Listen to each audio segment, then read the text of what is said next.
Hey Bulldogs, let's see what's happening this week on Code Blue News. Dallas takes a deeper look into the cancellation of prom. George continues to have his Mellow harshed. Kevin talks about a court case regarding student free speech. And Matt has an important PSA.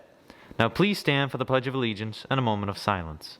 I pledge allegiance to the flag of the United States of America and to the republic for which it stands, one nation, under God, indivisible, with liberty and justice for all.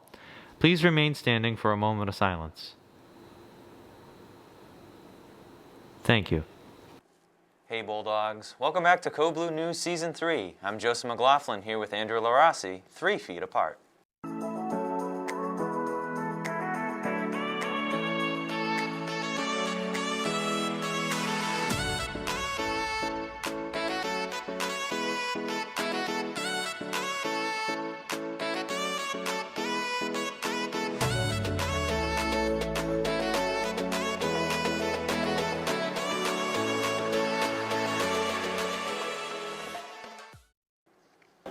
On Wednesday, the senior class participated in the Credit for Life Fair. The activity taught seniors what it is like to have a budget, pay taxes, and it really showed how expensive living can be.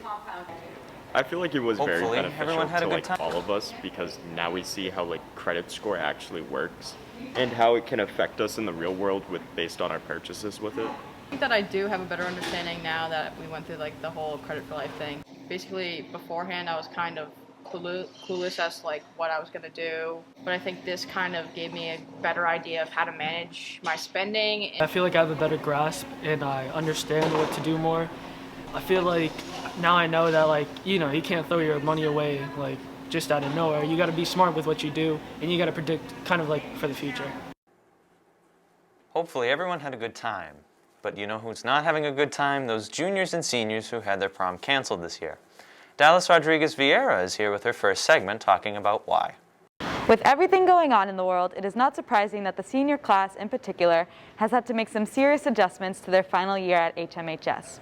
One of these adjustments includes the cancellation of this year's prom. Well, obviously I'm sad.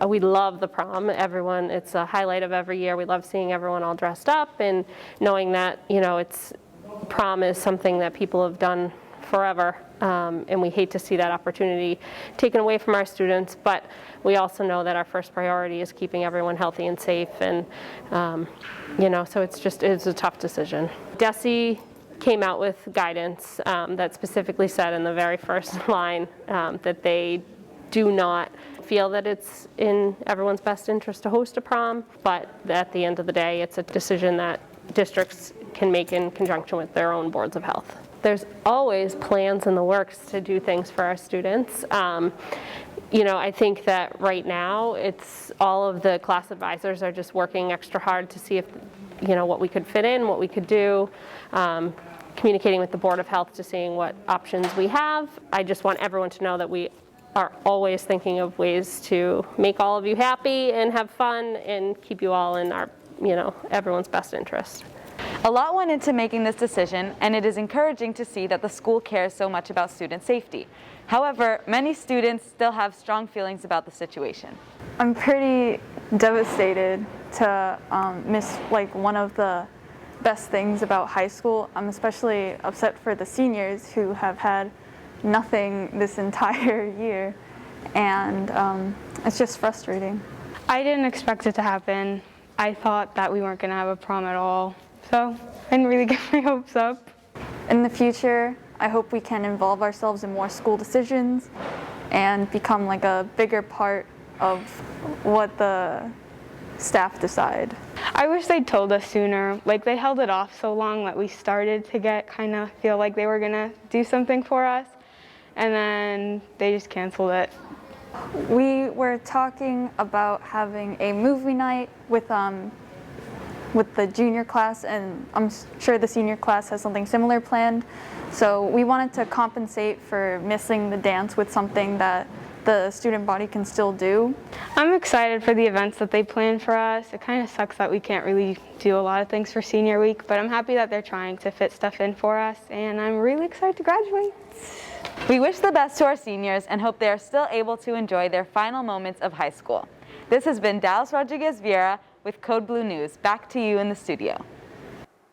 Thanks, Dallas. May 7th, today, has been declared School Lunch Hero Day across the country. The kitchen staff works extremely hard every day to provide for the students and staff. So say thank you the next time you go through that lunch line. Now let's go to another amazing installment of Don't Harsh My Mellow with George Starr. Well, it's official. One monotone, big-boned teenager couldn't convince the school that returning full-time was a bad idea. Now look at us. We're all slightly less sad and the kids get to do MCAS. What a world to live in. You may be thinking, George, why don't the older grades get MCAS? Honestly, no idea. But we're not short on work, with less than a month left of school. Like, let me finish my capstone and let that be the only piece of work, please. So with not enough time and motivation to find a thing to research that annoys me, I will be rapid firing all these little things that annoy me. These small minuscule things I find annoying give me personality. Okay, pack your bags, kids, because you're about to go on a trip. First up is babies. Let's go! I want to make a whole episode on them, but in order to not get called out for not liking babies, I decided to sum them up in one sentence. They don't pay taxes, they grunt, and poop all the time. So basically me if I didn't have a job. Next up is perms. Specifically these ones.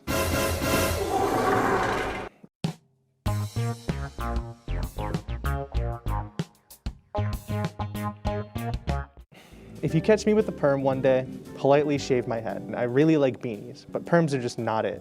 Stay on old ladies' heads where they look good.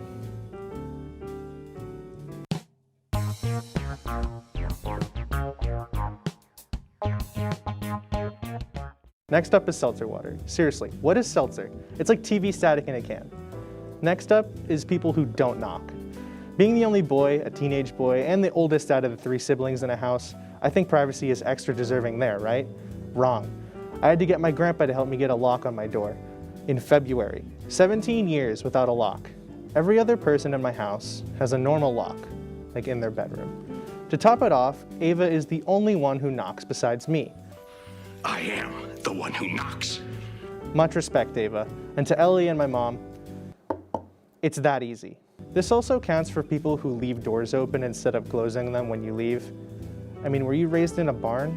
Mr. G told me that Matt is the prodigy of CBN, so I can't make this as long as trivia. How dumb is that? It's dumb. Everything is dumb. I'm a sad giant baby man. Back to you in the studio. Thanks, George. You're really good at offending people. We also would like to take a minute to thank our teachers during Teacher Appreciation Week. We appreciate everything you do for us, especially during this chaotic year. Moving on, the Supreme Court has recently taken up a case regarding a student's free speech. Kevin Hillman is here with more background information. The Supreme Court has taken up multiple cases for this year. One of the most prominent and important cases is Mahanoy Area School District versus BL, which will decide whether or not schools can censor student speech off campus during non-school hours. The original case stemmed from what a student posted on Snapchat. The student, Brandy Levy, tried out and failed to make a varsity cheerleading team, instead making the junior varsity team. Over the next weekend, she posted a snap on her story saying expletive school, expletive softball, expletive cheer, expletive everything. A few students at the school saw the post and reported it to the coach. The coach decided Levy's snap violated team and school rules, which Levy had acknowledged before joining the team, and she was suspended from the cheer team for a year. She then sued the school with the help of the ACLU, or American Civil Liberties Union, claiming the school violated her First Amendment rights to free speech. Both the District Court and the Third Circuit Court of Appeals agreed that the school violated the First Amendment. The case was argued in front of the Supreme Court on April 28th. Now, the Supreme Court is expected to reach a decision on this case in the summer. This decision will massively affect school policy across the country, from what students can post to what counts as bullying. This has been Kevin Hillman with Code Blue News. Back to you in the studio. Thanks, Kevin. We're still waiting on Kevin Eats, though. We need Kevin Eats. To wrap up the show, let's go to Matt Messina with a quick playground PSA. Ladies and gentlemen, we have some important information from Vice Principal Miss O'Driscoll. We have a very nice playground for the JFK students. However, due to dismissal, you are not allowed to go on it until 3:30. Before that, you will be in trouble. Come on, go handheld. This is where it gets fun. Let's go, Choppy. Ooh. Currently, Nick Chaffee is on his way up to the side. How you kids doing today? Thank you. You going to college soon? You're not? I'm like 6th grade now. What grade are you in? I knew it! And now, I'm gonna go down the slide with Chaffee. I'm going down the slide. Hey guys, I'm going down the slide. You see, I'm going down the, oh my gosh! Hey man! Where'd my phone, oh hey man. Oh my gosh! Hello, I am the survey man. On a scale of 1 to 0, how was your ride today? I landed on my ankle like this! Anyone on the playground before 3:30 and is caught will be met with serious disciplinary action because, as she said to us recently, no high school students. Chaffee, what are you doing there? I'm chilling in the tree of Wonder Buddy. I'm gonna save you. Single-handedly. Why do you need to save me? Because I love you, Chaffee! Anyways, Off the top no junior, senior high school students on the field. We are here after 3:30 because I'm here to show you my favorite thing here.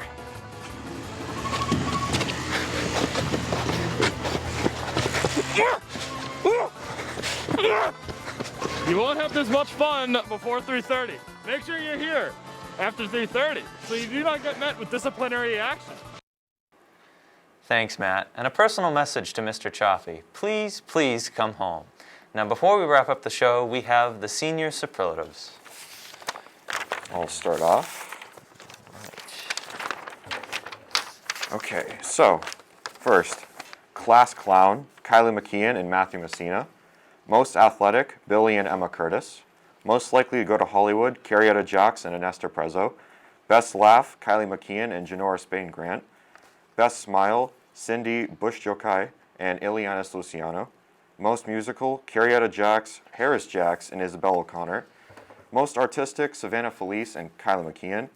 Class angel, Tommy Hahn and Anaya LeBoy. And class devil goes to Anthony Lugel and Brandon Oliveira. Most likely to brighten your day, Cindy Bush-Jokai and Alana Coriolan. Class gossip to Stacy Domingo and Rafael Montez. Most likely to get away with anything, Bill Curtis and Fiona Young. Best hair, Nani Luciano and Brandon Oliveira. Mr. and Mrs. Holbrook High goes to Billy Curtis and Emma Curtis and Carrietta Jacques. Worst case of senioritis goes to Rachel Pimentel and Rolex St. Jean. Most likely to get caught texting in class, Stacy Domingo and Brandon Oliveira. Best eyes, Cindy Bush-Jokai and Brooke Walker. Worst driver, Hallie Baldwin and Stacy Domingo. Most likely to fall asleep on a Google Meet, Dawson Cathias and Brandon Oliveira. Most likely to become the next Bill Gates, Kevin Hillman and Angela Rossi. That's not good timing considering he just got divorced. Most likely to become TikTok famous, Rihanna Muse and Jessica West. Best dressed, Cindy Bush-Jokai and Sylvan Vu. Most likely to have a reality TV show, Savannah Felice and Matthew Messina. Most likely to forget to mute/unmute themselves on a Google Meet goes to Anthony Lugel and Brandon Oliveira. Most likely to wrestle an alligator goes to Wanya Caton and Jonathan Scanlon. Most likely to run off with the circus, Savannah Felice and Jonathan Scanlon. Most likely to be late for graduation, Brandon Oliveira, Nick Polano, and Rolex St. Jean. The Hall Wanderers, Anthony Lugel and Brandon Oliveira. Best friends, Livia Lund and Alexa Wild. Most likely to get upset over not getting a superlative, Maya Rose and Matthew Messina. And we have a very special announcement to the only senior to be a part of every single Code Blue News season. Happy birthday to Caleb Tobin, one of our executive producers. Yeah, there he is. There he is. Looks very happy to be on camera. Yeah, very happy to be camera on indeed. Happy birthday, Caleb. We appreciate everything you do. You do so much work for us and make this show go round. And that about wraps up this week's show. I'm Joseph McLaughlin. And I'm Angela Rossi. See you next Friday.